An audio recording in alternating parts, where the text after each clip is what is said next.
Celui qui ne sait pas d'où il vient ne peut pas savoir où il va. C'est une vérité qui résonne profondément quand on parle de la nationalité en Afrique. En Côte d'Ivoire, cette question n'est pas qu'un simple détail administratif, c'est une arme sur un terrain de guerre.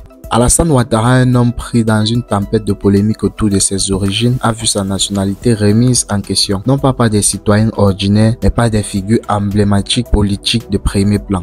Et au cœur de cette bataille, Laurent Gbagbo, son ancien rival, est venu raviver les braises de cette controverse. Qu'est-ce que cette histoire révèle vraiment sur la politique ivoirienne et plus largement sur la fracture des identités de notre continent? Aujourd'hui, on déchiffre ensemble cette histoire complexe, ces accusations qui ont marqué l'histoire récente et qui continuent de faire écho dans les débats politiques. Si tu veux comprendre les dessous des grandes actualités politiques, abonne-toi à ma chaîne Analyse de l'info et active la cloche pour ne rien manquer de mes prochaines vidéos captivantes et critiques.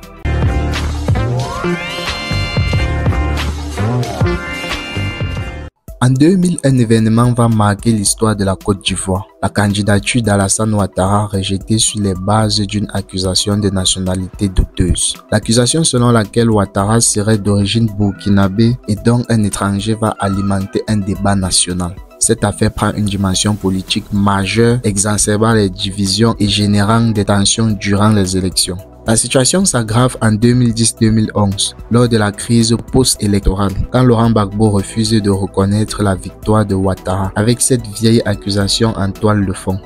La crise entraînera une décennie de violence politique, divisant profondément la nation ivoirienne. La manipulation de la nationalité en Côte d'Ivoire a toujours été un moyen efficace pour délégitimer un opposant. Dans le cas Alassane Ouattara, cette accusation d'origine burkinabé a été utilisée pour le présenter comme un étranger, ce qui allait au-delà d'une simple question administrative. C'était une arme politique.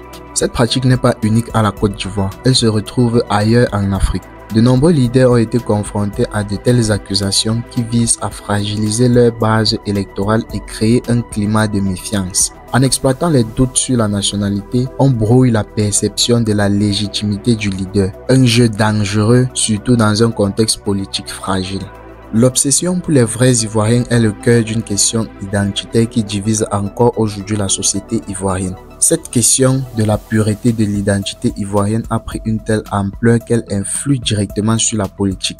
Derrière cette observation se cachent des préoccupations profondes de protection de la culture et de la souveraineté nationale, mais aussi une volonté de séparer ce qui est perçu comme authentique de ce qui pourrait être vu comme étranger. Le problème est que cette logique crée une fracture sociale et politique. Les populations, au lieu d'être unies autour des valeurs communes, sont séparées en fonction des critères de nationalité et d'origine, des critères souvent flous.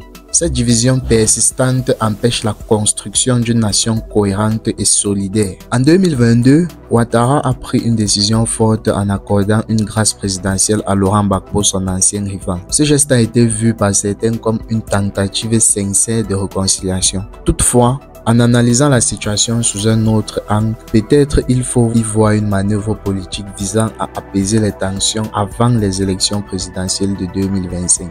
La Côte d'Ivoire a encore des blessures profondes dues à la crise électorale de 2010-2011 et la réconciliation est un facteur clé pour garantir des élections pacifiques. Toutefois, il reste une question importante. Est-ce un acte véritablement sincère ou une stratégie de consolidation du pouvoir pour les années à venir? La sincérité de cette réconciliation, si elle n'est pas soutenue par des actions concrètes sur le terrain, pourrait bien ne pas être perçu par tous comme un acte authentique. Ce geste pourra alors être interprété comme un compromis temporaire pour le maintien de la paix avant que les rivalités politiques ne ressurgissent. Le Rwanda a connu l'une des crises les plus tragiques du continent avec le génocide rwandais de 1994, où des centaines de milliers de Tutsis ont été tués par les Hutus. Après ce drame, le pays a entrepris un travail de réconciliation nationale. Plutôt que de continuer à nourrir les divisions ethniques entre les Hutus et les Tutsis, le Rwanda a opté pour une politique de nationalité rwandaise unique, refusant de privilégier les identités ethniques.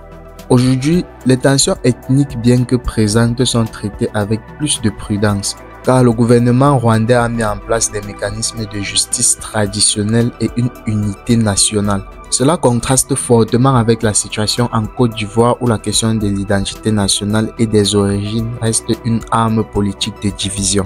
Au Sénégal, bien que le pays soit souvent cité comme un modèle de démocratie en Afrique, la question des nationalités et des origines a également été soulevée dans des contextes politiques. Le président Macky Sall a par exemple été confronté à des accusations de non-sénégalité de la part de certains des opposants. Ces accusations, bien que moins violentes qu'en Côte d'Ivoire, font ressortir les tensions politiques liées à l'identité et à l'origine, surtout dans des périodes électorales. Cependant, contrairement à la Côte d'Ivoire, ces accusations n'ont pas généré de violence à grandes échelles. Le Sénégal a un processus démocratique plus stable, mais cela montre que la manipulation d'identité nationale n'est pas propre à un seul pays, et cela peut alimenter des tensions même dans des démocraties plus établies. Cette affaire dépasse la simple rivalité entre deux hommes politiques. Elle soulève une question cruciale. Comment une nation peut-elle se construire si elle demeure prisonnière des débats identitaires stériles? Si l'on reste enfermé dans la querelle sur l'origine et la nationalité, on ne peut jamais avancer ensemble vers un avenir commun. Au lieu de cela, la politique devient un terrain de division où les intérêts du peuple sont mis de côté pour nourrir des rivalités. Penses-tu que la réconciliation entre Ouattara et Gbagbo est sincère, ou est-ce simplement une stratégie politique pour apaiser les tensions avant les prochaines élections? La question mérite d'être posée, car au-delà des gestions symboliques, c'est le futur de la Côte d'Ivoire qui est en jeu. Donne-moi ton avis dans les commentaires. Si cette vidéo analytique t'a plu, n'hésite pas à t'abonner et à activer la cloche de notification pour ne pas manquer nos prochaines vidéos.